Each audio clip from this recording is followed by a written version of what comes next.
근데 그렇게 다독이는 것의 결과가 어떻습니까? 가난이죠. 평생. 그게 현실이에요.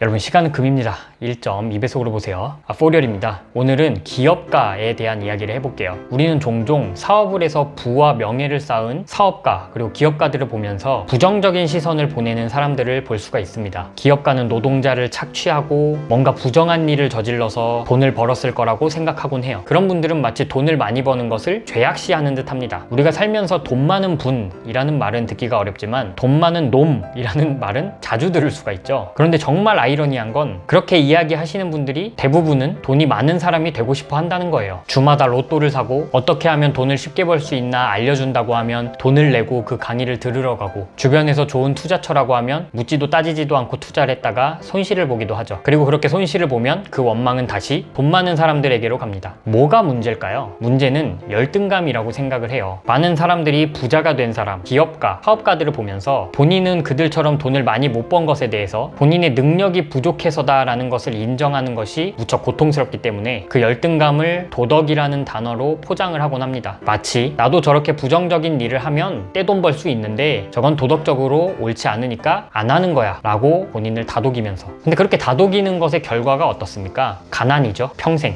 그게 현실이에요. 자기 위로만 될 뿐 현실이 변하는 게 없습니다. 오늘 제 영상에서는 부자나 기업가나 사업가가 사실은 도덕적이다 라는 것을 이야기하려는 게 아닙니다. 우리나라는 기업가에 대한 국민적인 존경심이 무척 낮은 나라예요. 아니, 오히려 적대감이 더 높습니다. 유럽 국가는 상당히 높은 편에 속합니다. 특히 스웨덴 같은 국가는 90% 이상의 국민들이 발렌베리 가문 같은 곳들을 굉장히 존경하죠. 우리나라는 역사적으로 일제강점기를 겪었고 또 전쟁과 급속한 경제성장을 겪었습니다. 그 각각의 아주 혼란스러운 거시적 외부 환경 속에서 지금의 돈이 많은 어떤 재력가들은 분명히 국민들로부터 지탄받을 만한 부정적인 일을 해서 부를 쌓은 사람들이 있습니다. 그렇지만 또 다른 일부는요, 정말 노력하고 자수성가해서 부를 이룬 사람들도 마치 부정한 일을 해서 돈을 모은 것처럼 모든 부자가 양아치고 나쁜 놈이다 라는, 이렇듯이 몇몇의 재산이 많은 사람들이 과거에 부정한 일을 저질렀다고 해서 그것이 지금의 모든 부자들이 양아치고 나쁜 놈이다 라고 말할 수 있는 증거가 되는 것도 아니고, 그리고 우리가 부자가 되지 말아야 할 증거가 되는 건 더더욱 아닙니다. 오히려 그 나쁜 사람들을 혼내주려면 우리가 더 혁신적인 걸 만들어서 그 기업을 망하게 하면 되잖아요. 노키아도 망했는데. 하지만 뒤에서 저놈은 나쁜 놈이야, 세상은 안 돼 라고 하고 있어서 변하는 게 뭡니까? 근데 대다수의 사람들은 그러고 있어요. 우리가 부자, 기업가, 사업가, 자산가가 되고 싶다면 그들과 친해지고 그들을 어떻게 잘 이용해 먹을지를 생각해 봐야 됩니다. 그들을 욕할 것이 아니라요. 피터 드러커는 기업이 개인의 부를 창출하는 것이 아니라 사회적 부를 증대하는 것이라고 이야기했습니다. 다른 영상에서도 제가 한번 얘기를 했었는데 그 예를 들어볼게요. 10명의 농부가 사는 마을이 있습니다. 각각 농부들은 10이라는 생산량을 연간 생산했어요. 이 마을의 총 생산량은 100인 것이죠. 그런데 이 중에 한 농부가 한 해 농사를 때려치우고 곡간에 모아놨던 곡식으로 삽을 사오더니 갑자기 땅을 파기 시작합니다. 이 농부는 한 해에 걸쳐서 관계수로를 만들었어요. 한 해 동안 농사를 짓지 않으니까 식구들이 먹을 곡식이 부족해서 마을 사람들에게 손을 벌리고 다니고 어려움을 겪었습니다. 그리고 그 다음 해가 되었습니다. 관계수로가 완성됐어요. 관계수로를 사용하니까 물을 길러오기가 아주 편해지면서 농부들은 이제 연에 13이라는 생산량을 획득하게 됐습니다. 관계수로를 만든 농부까지 다시 농사에 복귀해서 농사를 짓자 마을의 생산량은 130으로 늘어납니다. 사회적인 부가 증대된 거죠. 관계수로를 만든 농부는 관계수로 이용료로 다른 농부들로부터 2의 생산량을 연간 받았습니다. 즉 본인이 생산한 13이라는 생산량에 관계수로 이용료 18을 얻게 돼서 한 해에 31이라는 생산량을 얻게 되는 것입니다. 그렇지만 다른 농부들도 손해가 아닌 게, 자기들이 직접 물을 기르면 힘도 많이 들고 시간도 많이 드는데 10이라는 생산량밖에 얻지 못해요. 근데 관계수로를 통해서 비용을 내더라도 11의 생산량을 얻을 수 있게 되었습니다. 여기서 관계수로를 만든 농부가 기업가예요. 그리고 기업가는 여기서 말씀드린 것처럼 31이라는 다른 농부와는 아주 차이나는 소득을 연간 올리기 시작합니다. 그러면서 빈부의 격차가 발생하기 시작하죠. 여기서 이 관계수로를 가진 농부는 사업을 늘리기 위해서 관계수로를 관리하는 직원을 뽑을 수도 있고, 또 다른 관계수로를 하나 더 파는 투자를 할 수도 있고요. 여러 가지 잉여 생산물로 다른 활동들을 할 수 있습니다. 물론 그 활동이 망할 수도 있겠죠. 이 이야기에서 이 관계수로를 만든 농부, 이 사람은 어쩌면 실패했을 때 온 가족이 굶어 죽을지도 모르는 그런 위험을 감수하고 곡간에 있는 곡식을 삽으로 바꿔 한 해의 농사를 포기하면서 투자를 감행했습니다. 그리고 그리고 그 관계수를 만들어서 사업을 하는데 성공을 한 거죠. 여기서 그 사람을 비난할 수가 있을까요? 평범하게 취업을 하고 공무원이 되고 안정적인 급여를 받으면서 시간을 보내는 동안 누군가는 그러한 삶을 접어두고 하루하루가 불안한 불확실한 미래 속에서 위험을 감수하고 사업을 성공시켜 돈을 번 사람들이 있습니다. 그 성공으로 가기까지 무수한 실패가 있었고 좌절이 있었고 또 죽고 싶었던 순간도 수차례 있었을 겁니다. 어쩌면 지금 이 시간 누군가는 실패로 인해서 좌절로 인해서 죽고 싶은 상황에 놓여 있을 수도 있어요. 미래의 기업가를 꿈꾸면서 접니다.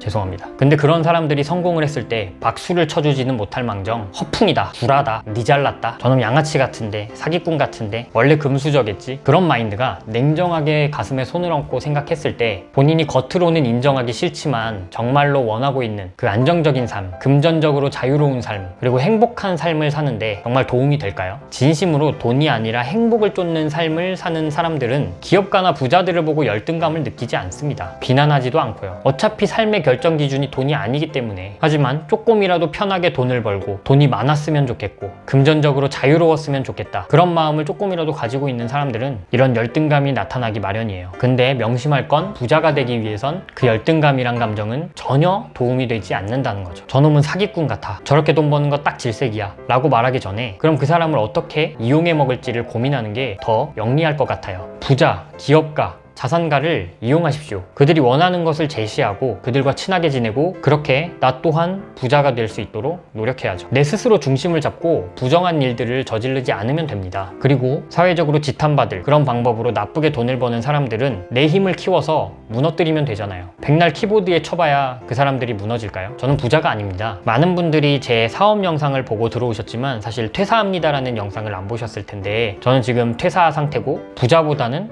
아주 가난해요. 퇴사하기 전에 퇴사할지도 모르고 덜컥 얻어버린 보증금 1,000만 원에 월세 50만 원짜리 지금 제가 살고 있는 집, 이 월세도 간신히 내고 있는 수준이에요. 그렇지만 저는 남의 성공을 폄하하거나 비난하지 않아요. 어떤 과정들을 겪으면서 어떤 고통들을 이겨내고 그 자리에 갔을지를 생각해보기 때문에 가난을 벗어나려면 열등감을 벗어야 됩니다. 그 생각을 내려놓아야 돼요. 성공한 사람이 걸어간 길에서 배울 점을 찾고 또 반면교사를 삼을 것은 반면교사로 삼고 박수 칠 것은 시원하게 박수 칠 수 있는 것이 성공을 하기 위한 마인드라고 생각을 합니다. 그럼 앞으로 그런 마인드들을 키워나가고 어떻게 자신있게 남들 앞에 서며 기업가 자산가들과 네트워크를 맺고 내 자신을 브랜드로서 만들어갈 수 있을지 함께 영상으로 정보들을 공유할 수 있도록 하겠습니다. 제가 직접 시행착오를 겪으면서요. 그럼 오늘도 소중한 시간 내주셔서 제 영상을 봐주심에 감사드립니다.